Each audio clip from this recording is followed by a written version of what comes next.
এই জান, তুমি এত রাগ করতেছো কেন? রাগ করবো ছাড়া কি করবো? না তুমি করতেছো না?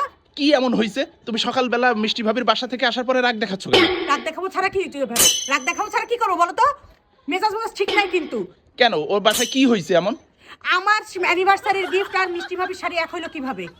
একটা শাড়ি কি কোম্পানি আলারা কি একটাই বানায় নাকি? আল্লাহ, একটা বানায় না, কিন্তু আমার অ্যানিভার্সারি কবে ছিল?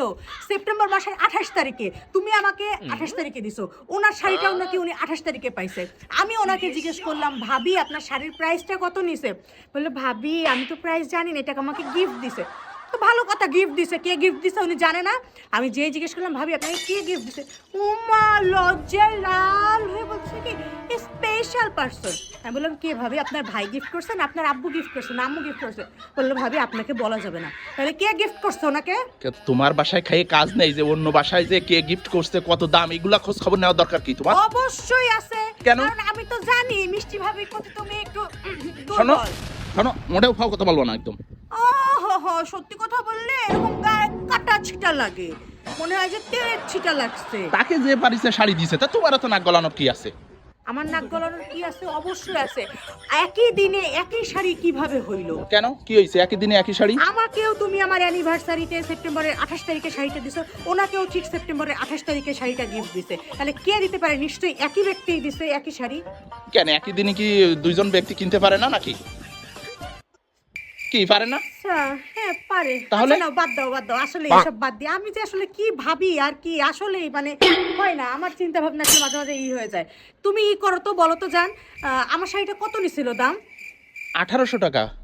ও, তাহলে মিষ্টি ভাবিরটাও মনে হয় 1800ই নিছে না? আরে না, দুইটা কিনছিলাম একসাথে, আচ্ছা। 3200 টাকা। হ্যাঁ, কি হইছে? না না, মানে ওই যে 1800 টাকা নিছিল তোমারটা আর কি, আচ্ছা, দেখছো আমার মনের সন্দেহ জিন্দেগিতে কোনোদিন ভুল প্রমাণ করতে পারছো? আরে না, শোনো, হইছেটা কি, কি হইছে? মার্কেটে গিয়ে হঠাৎ মিষ্টি ভাবির কথা মনে পড়লো যে এই শাড়িটা মিষ্টি ভাবিকে পরলে অনেক সুন্দর লাগবে, তাই মিষ্টি ভাবির জন্য এটা নিয়ে বউয়ের আসছি। জন্য অ্যানিভার্সারি গিফট কিনতে গিয়ে তোমার মিষ্টি ভাবির কথা মনে পড়ে না? ঠিক এই সন্দেহটাই আমার মনে জাগছিল, আর এই জন্যই আমার মেজাজটা গরম, কারণ আমি জানতাম এই কুকর্ম তুমি ছাড়া আর কেউ করে না। আরে শোনো শোনো, হইছে কি, মার্কেটে গিয়ে কিনছি আর জিনিসটা মানে হইছে, আর ভাবি তো হয়, তুমি ভাবি তো হয়, এরকম করতেছো কেন? এরকম করতেছো কেন? তুমি কি করছিলা? মিষ্টি ভাবির জন্মদিনের কথা মনে নাই? কি করছিলাম? মিষ্টি ভাবি রে যখন জন্মদিনে কি গিফট দেবো, তুমি বললা আমি যাইতে পারলাম না, তুমি বললা আমি ভাবির জন্য দুটো চুড়ি কিনে নিয়ে যাই।